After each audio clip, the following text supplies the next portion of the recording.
This should be played at high volume.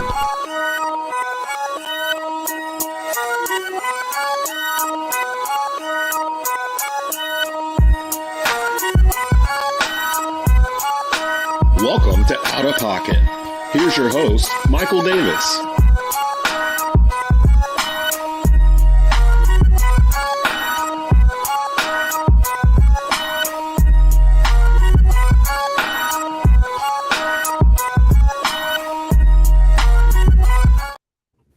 Welcome to Outta Pocket with Michael Davis on Tobacco Road Sports Radio and TobaccoRoadSportsRadio.com. As part of your lunch roundtable, I am joined by my good friend Aaron Schneider and CJ Stroud Stan. I'm joined by my co-host of The Cat Cave. That episode dropped yesterday on Fans First Sports Network if you haven't had a chance to watch it. Shannon Smith, and joined by producer Desmond Johnson. I'll also be on Franchise Players this week with Desmond Johnson, previewing WrestleMania. And reminder, tomorrow's Outta Pocket is supersized. Instead of going live at 12:30, we will go live at 12 and go all the way to 1. It will be 1 hour of Outta Pocket talking about the Final Four, who's going to win this weekend, and WrestleMania. It's going to be a huge day tomorrow, but we had some big news drop over the last couple days. I do drop the Mike Wrestling podcast, and I do the Cat Cave on Wednesdays and take a little break from Outta Pocket. And in that time, a big trade happened. Stefon Diggs is now leaving Buffalo, and he is being shipped to join CJ Stroud, Joe Mixon, and the Houston Texans. There's been rumblings that Stefon Diggs may not have been happy, may not have been having the best relationship with Josh Allen, but now he's in Buffalo, or now he's leaving Buffalo and he's in Houston. Aaron, what were your thoughts on the Bills shipping away their best wide receiver? It felt like it was going to happen eventually. You know, all the rumblings of Diggs being unhappy, the potential conflict with Allen, as you mentioned. No, it's unfortunate for Buffalo. I think they'll be able to bounce back. You know, they're in a rough cap situation. They let a lot of veterans go this offseason, but great for Houston, unfortunate for Buffalo, but expected nonetheless. Yeah, and who knows who will replace Stefon Diggs in Buffalo. Shannon, what do you think Buffalo looks like after the Bills trade away Stefon Diggs a couple days ago?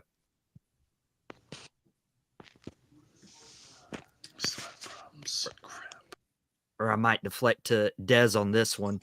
Dez, I'm sure you have thoughts about the trade. Yeah, I've been on record saying that I feel like NFL teams basically have a 4-year window once you get to a certain point of being a challenger for the Super Bowl. And the Bills were at year 4 from when they first got to the AFC Championship game in 2020 to now. Their best chance was last year. They had Kansas City in Buffalo in the playoffs, and they still couldn't get it done. And at that point, once you get past year 4 of championship caliber run, things start to fall apart. Players want more money. People want to go elsewhere. Attitudes get in the way, things of that sort. And I think that's what you're starting to see it in Buffalo. And it happens to the best of the best. Even Tom Brady, he may have 7 rings, but he didn't win them all in 7 straight years. Like, it all came in bunches. His first 3 were in a 4-year period, the first 4 years of his career. Then he didn't sniff the Super Bowl for like the next 7 or 8 years. When they opened up that second window with Gronk and Edelman and those guys, he was back in the Super Bowl 3 out of the next 4 years. So to me, it's about a 4-year stretch where a team can compete once they get to that level, unless you're Pat Mahomes and the Chiefs, where the rules don't apply apparently, and you can just be good every year, like Jordan Bulls 90s type good. But that's what I'm thinking. So I kind of expected it. I didn't expect it to be Houston that he went to. I was kind of thinking he might go play in Dallas, but still in the state of Texas. I believe he's from Texas. So the Bills actually looked out for him, sending him into a place where the Houston Texans might be the 3rd best team in the AFC now because of the addition of Diggs. Wow, that's they have made moves with Mixon and Diggs. Shannon, what do you think Buffalo looks like now that your number one option's gone? I'm still having problems. We can hear you. We can hear you. Oh, man. Sorry about that. We can hear you. Yeah. Can you hear us? I don't know if he can hear us. He can't hear us. Yeah, he can't hear us. But Aaron, it's interesting. You came on and had a couple things pop up, and we were able to get you on the show. You're a big CJ Stroud fan, and this is taking note of a take that you said last year around draft time that ironically aged well. We usually do a segment on I don't know about ironically. I don't like that little. I mean, you can pick whatever words you want, Aaron.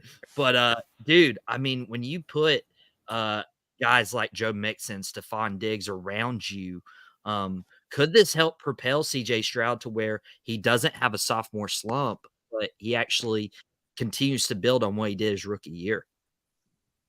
I fully expect to see Stroud play at a very high level again. I mean, Mixon's a lot better than Dameon Pierce, if we're being honest.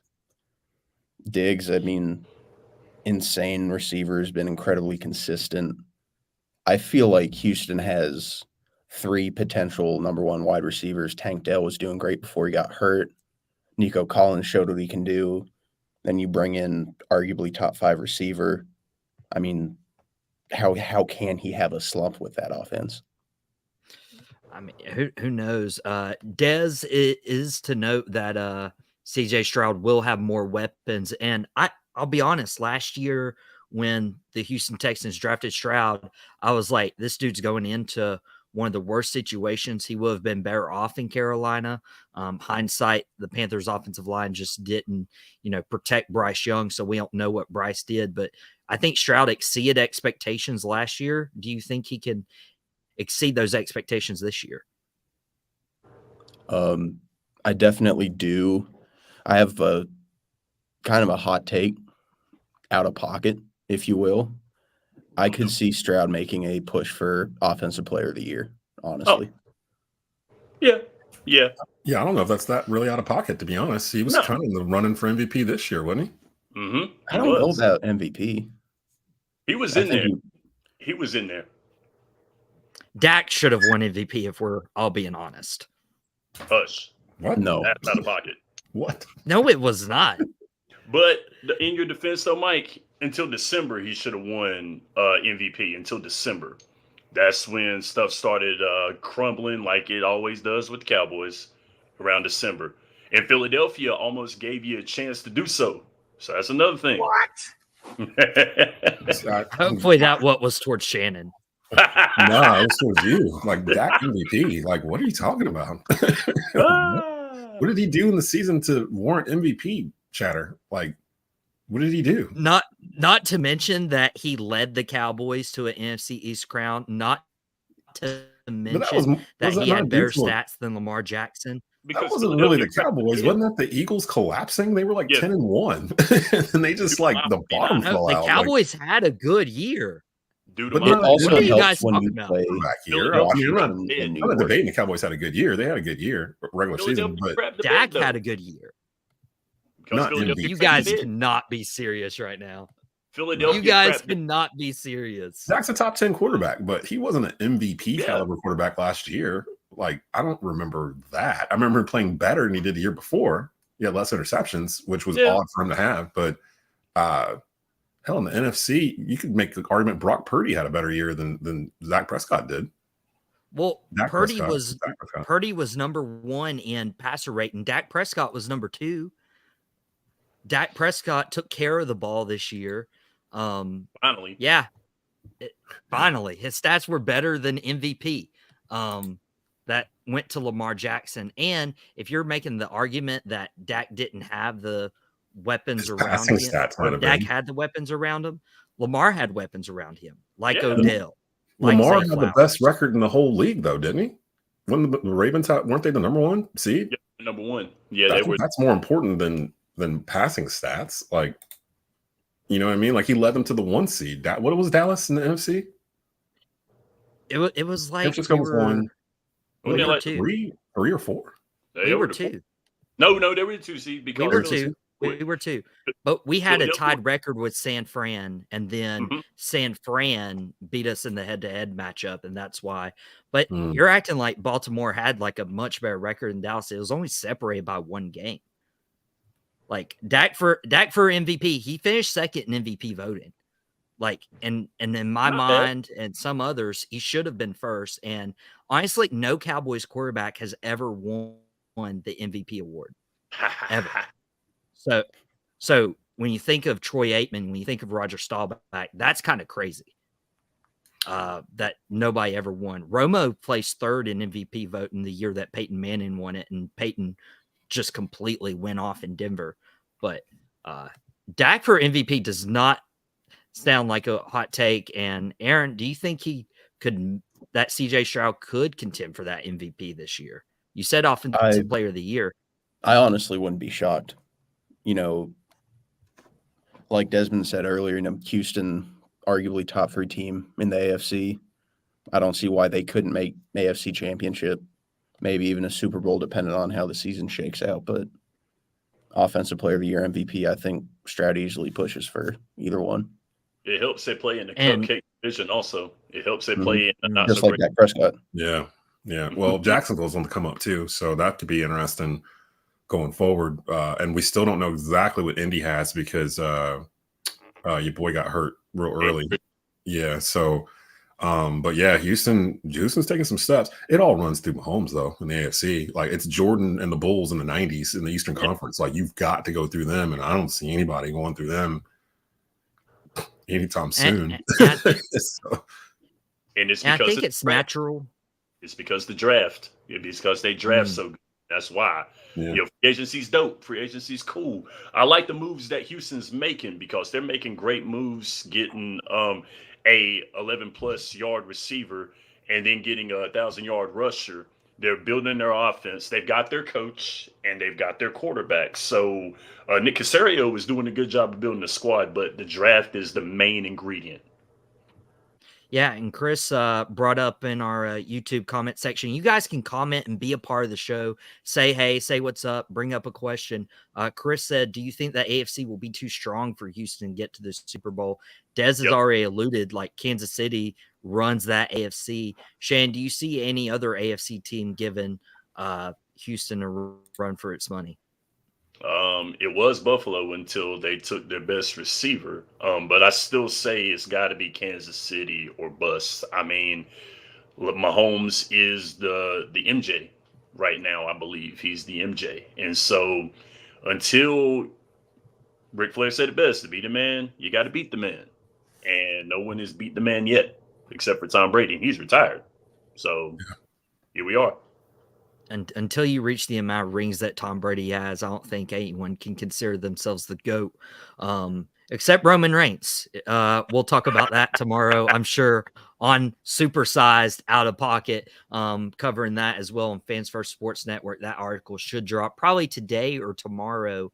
But Shannon and I host the Cat Cave with Ryan Frick, and Shannon also mentioned the draft. Bryce Young and CJ Stroud's careers are going to be intertwined together just because they were 1 and 2 drafted.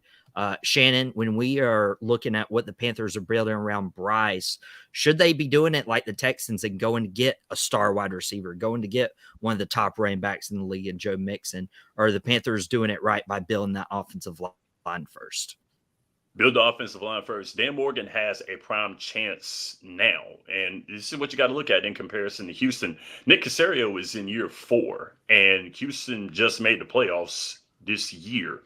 Like Des said last year, Houston was picking second in the draft for a reason. Houston was dead last in the Cupcake division for 2 years, and the last 2 GMs that they had a total of 2 years in Brian Gaine and Bill O'Brien.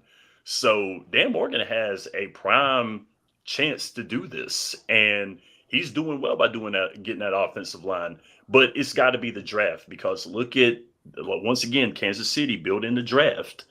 And once again, Des made a great comparison. These microwave popcorn squads coming off of free agency, building with free agency, getting these big signs. That doesn't get you longevity. The draft gets you longevity. Now, free agency has a say so in it, but the draft is the biggest say so. And if you look at how these teams have built and which teams have won. Yeah, and Des, you host the Believe in Panthers podcast with Skylar Callahan and former Panthers running back Jonathan Stewart. Are you a little envious with the moves that Houston's making compared to Carolina? No, because I understand that Houston's in a way different spot than Carolina was. Houston had draft picks that they could use thanks to the trade of Deshaun Watson to Cleveland. Like, people leave that part out in terms of why Houston got better so quickly. That might be the worst trade in NFL history, looking back on it. I mean, they signed Deshaun to a $260 million guaranteed deal or whatever it was in Cleveland. I don't know if he's really played. That was based off of what he did in 2019. Like, me and Skylar were joking about this on Believe in Panthers this week, that we use COVID as a time marker. Like, did that happen before COVID or did that happen after COVID? And Deshaun Watson was considered a top 5 QB before COVID, 2019. That was the year, remember, in the playoffs, Houston got up big on Kansas City, and then Pat Mahomes went off like in the second quarter or whatever. He did the tippy toe down the sideline or whatever. Nobody wanted to tackle him because they thought he was going to slide, and he never did. He just ran into the end zone. They scored like 35 straight or something on Houston. That was like the last time we saw Deshaun Watson really be at an elite level, and he got paid guaranteed out of it. And because of it, Houston set up for the future where they've got all these picks. They had the number 2 and number 3 pick last year. Remember, they moved up and got the dude from Alabama. So they're set up to do something like this. Like, they're set up to win right now. Like, you can go get a 30-year-old Stefon Diggs to match with your young quarterback on a rookie deal and the other talent that you drafted last year and picked up a free. Like, they're ready to go, and they're in a division where they can win it right now. Carolina, probably still a year away. All their moves have been for guys 30 years and under. Like, they're clearly on a youth movement right now, trying to rebuild the whole roster. It wouldn't have fit here for the money Stefon Diggs would have wanted as well. Is the reason why Brian Burns isn't here, the reason why Frankie Louva isn't here.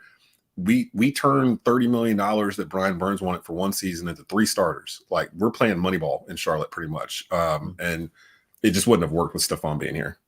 And Des said it best. They're building it during a rookie contract. So 3 more years of CJ Stroud getting paid a little bit of money, and then you can revisit the idea of restructuring his contract in year 3 or year 4, because this is the first year CJ Stroud has done what he's done. Who knows what could happen in the 2nd, 3rd, or 4th year. And I'm not wishing that on anybody at all.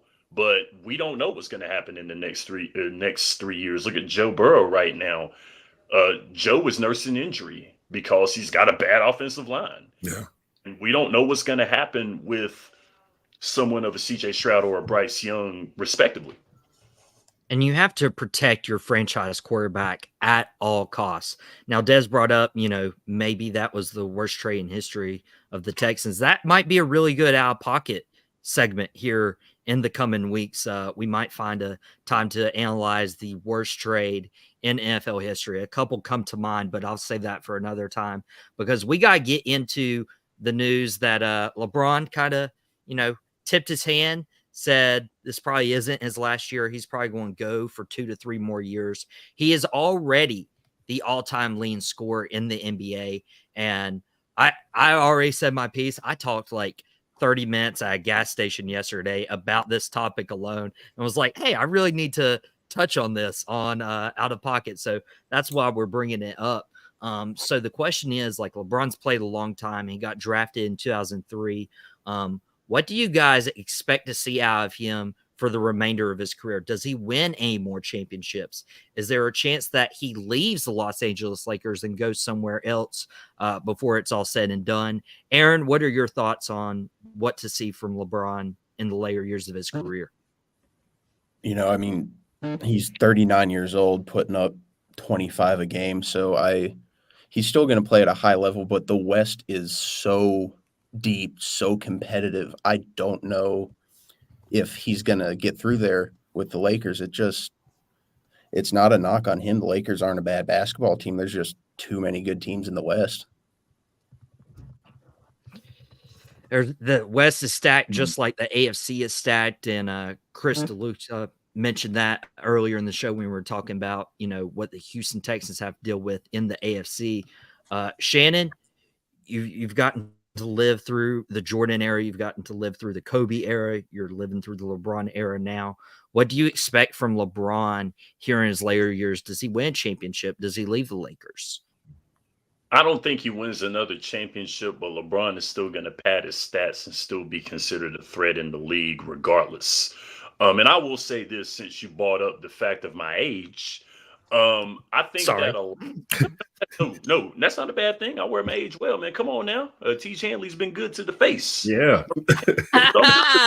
Yes, Like, sir.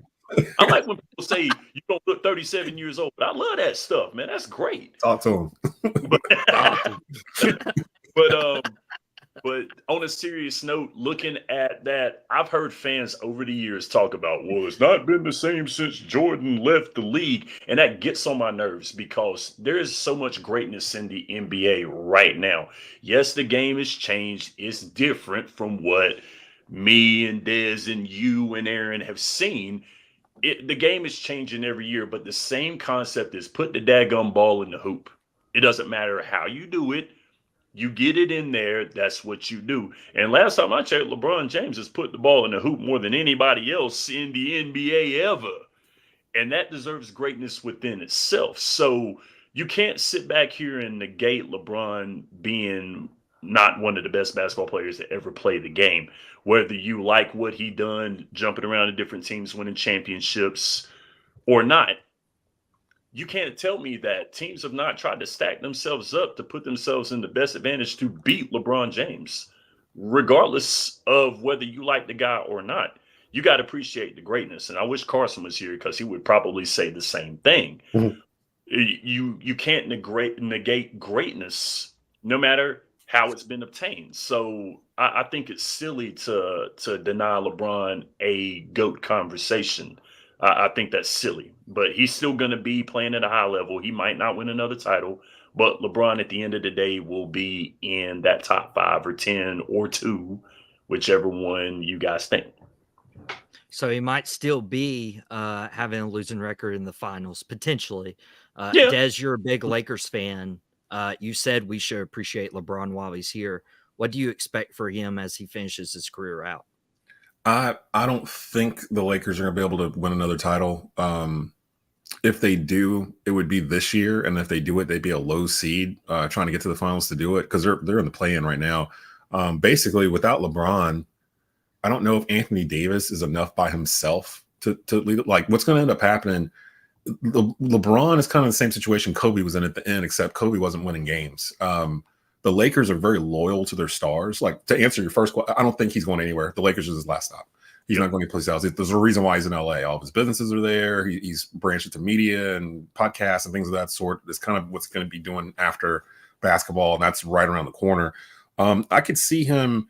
He was trying to will Bronny into the NBA, but we never really saw Bronny as an NBA player. As a matter of fact, I'm hearing Bronny might end up transferring to Duke, so keep an eye on that. He's in the transfer portal right now. He just declared yesterday, but he's not an NBA player. And LeBron was saying he wanted to play with his kid and all that stuff. Nobody ever asked Bronny if he wanted to play with his dad. You know what I mean? Like, no one ever asked him, like, do you want to play with LeBron? Do you want to be in his shadow? So I think maybe LeBron finally asked him, like, in private, and he's kind of shifted away from the whole plan with Bronny to end his career. I could see him playing another year or two if he's still at this level. What I don't want him to do is I'm 46, so I'm old enough to remember Kareem's farewell tour where he was a shell of himself the last year. But that was year 20, you know what I mean? Like, after he had played in college for, 3 years too, or 4 years or whatever. Kareem's the only one that had the same level of hype coming out of high school as LeBron had and met all the expectations. He's not the GOAT in my eyes just because I've seen pretty much all of LeBron's career. I watched all of Jordan's career. I watched a large majority of Kareem's career. Like, all the ones that you could put in the category, LeBron is definitely in the conversation. But he has done things in his career that I think prevents him from just being the undisputed GOAT. Like, there's parts of his career, there's segments in championship games and moments where he kind of shrunk, which I hate because I'm a LeBron James fan.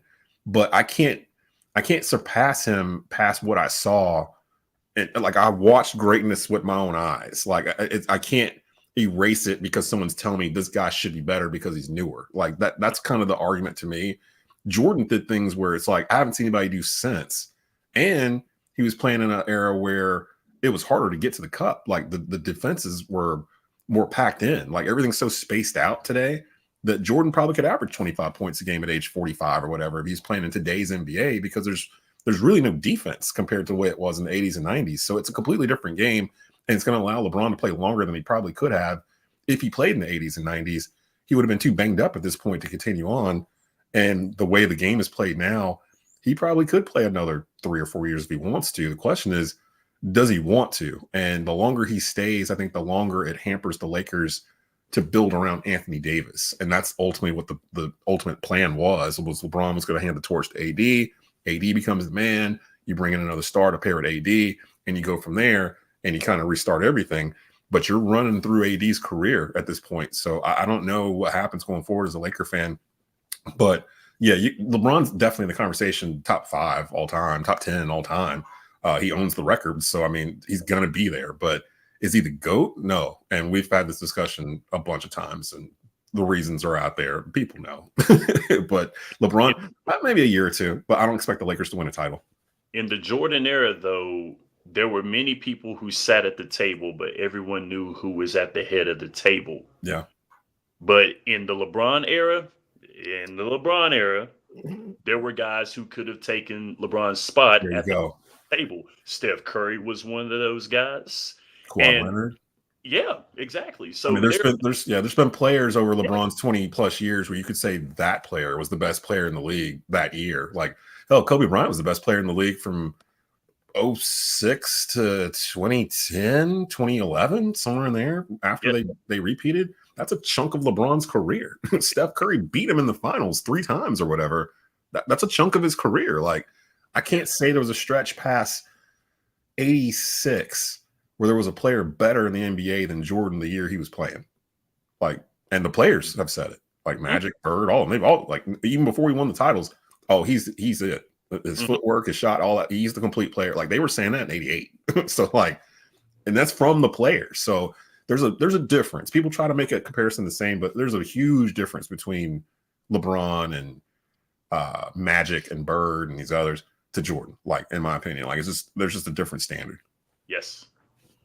And it's interesting to me, like, LeBron obviously is the NBA's all-time scorer at 40,000+. If he plays a few more years, let's say he plays 2 more years, he's probably looking at 45,000 at that point, give or take, especially if he keeps playing at this level and keeps averaging the numbers that he's doing.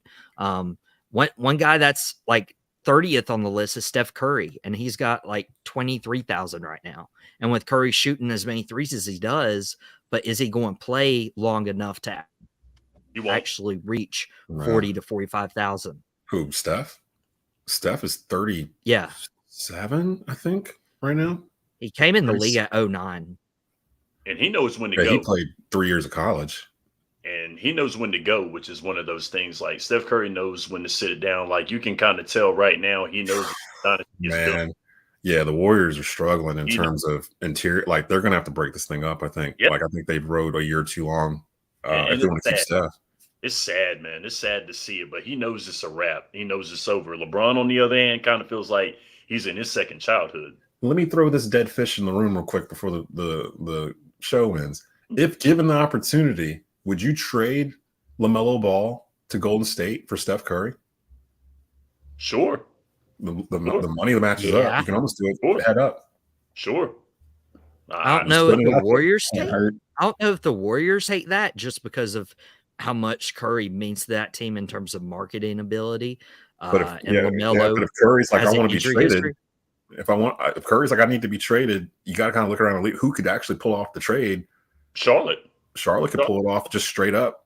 LaMelo just signed the $240 million rookie extension or whatever, right? So the money kind of matches up to what Curry's making. You might have to throw another player in there. And you kind of does that sound like a fair trade? I think it does, because where Golden State is right now, like, I mean, if they're going to blow up the team, your most valuable asset is Steph. So if you could actually trade Steph, and Hornets just got picks too from the trade deadline. So what if you did like Steph for LaMelo Ball? Throw Mark Williams in there. Mark Williams, and a couple of second-round picks. Would you do give that up deal? a couple first instead? I would take Mark Williams out of it. Mm. So I do Steph and maybe 2 1s. Dude, I see Aaron's veins popping right I now. don't. I like Steph a lot. I grew up in like the height of the Steph Curry era when every middle school kid was shooting threes. I was in middle school playing basketball with those same kids. So that's seeing the Steph Curry era come to an end is sad because I've watched his whole career pretty much. You know, as far as like great players that I've watched from like the start, Curry is like the guy. Mm. So I would love to see him in Charlotte. I don't know if he's going to actually help them like propel too much because maybe we get like 3-4 decent years out of him. I don't think we're making a push for the playoffs. I don't know if it's worth giving up someone like LaMelo Ball and a solid player like Mark Williams to get, 3-4 years out of Steph. And yeah, that would help with ticket sales and marketability. But I don't know if 3-year rental's worth it. Plus, you'd be matching him with Brandon Miller in the backcourt for starters. So you're basically upgrading Klay Thompson, as his backcourt mate. And in terms of age, everything, he's 6'9". He looks like he's got all the tools. And then if you keep Miles Bridges too, and you still have Mark Williams and you can play, that's your core for the next 3 or 4 years. Because with Steph being 36, he's fine though. He's a jump shooter. You know what I mean? Like he can play till he's 42. Like and he's most well-conditioned athlete in the entire NBA. He runs 5 miles a game. It feels like just running around like the whole day. I don't know. I didn't even think about it until we got to here, but this is something that needs to be like a full-blown topic. Like, I think for sure. Like I'm sitting there like I would do that. I would actually bring Steph home. I think every basketball fan wants to see Steph Curry go home. And I honestly believe that those who grew up in North Carolina and saw Steph Curry 3, 4, and 5 years old in some of these Fox 8 commercials when Dale Curry was there, they all want to see Steph Curry go back and go to Charlotte. I would love to see it. I mean, I remember Steph Curry when he was little on those commercials. Mm-hmm. Come on now, let's do it. And on the Golden State side of it, you're bringing LaMelo Ball back to the West Coast, and you just built that gigantic arena or whatever in San Francisco and left Oakland. You're going to need some sort of star attraction to bring people in. If you could flip Draymond Green, you could flip Klay Thompson, you bring in LaMelo Ball. Say the Hornets drop their first-round pick this year into it, and what many people consider the worst draft prospects like of all time, like in this draft. Get rid of that, give that to them, so we don't have to worry about picking a top 3. Let them do it, and they go get Zach Edey or somebody nuts or whatever, but let them worry about it. You bring Steph Curry home, now you've got a buzz. Like, you know what I mean? Like you got a buzz. Like what would the Hornets be in the Eastern Conference with Steph Curry and these young guys? The East is still tough.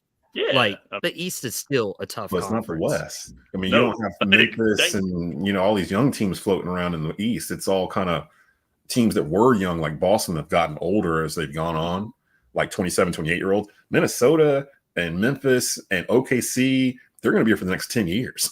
Like they're literally like so young. They're like Purdue. They're like UConn in terms of their age. Like they're like 24-year-olds. Now Steph needs I'm to go glad home he needs to go home and retire, and then Golden State needs to go to Las Vegas. Boom. Well, they won't. They just built the arena. They won't go to Las Vegas. Now, Dads, I'm glad you mentioned Purdue and UConn because they are 2 of the teams in the Final Four, as well as NC State, and we're going to talk about the Final Four tomorrow on. You're seeing on the bottom ticker a supersized out of pocket instead of just 30 minutes, and we know we went a little over today for this LaMelo Ball and Steph Curry discussion that we'll probably revisit at another time. We're going to plan a full hour for you guys, not only Final Four, but also WrestleMania's this weekend. We've been covering WrestleMania as well as all the major media outlets, but this is your home for local triad sports coverage, and we still cover the NFL, NBA, MLB, wrestling authentically. And that's why I love Tobacco Road Sports Radio. That's why I love Out of Pocket with Michael Davis, because none of my takes are out of pocket, including Dak should have won the MVP this year. But we'll get out of here. Be sure to mark your calendars 30 minutes before tomorrow, Friday, 12 p.m. Eastern. For today, it's been Aaron Schneider, Shannon Smith. Go watch our Cat Cave as well on Tobacco Road's YouTube channel, and producer Desmond Johnson. Thank you guys so much for tuning in. Share with all your friends, and be back tomorrow at 12 for the supersized Out of Pocket.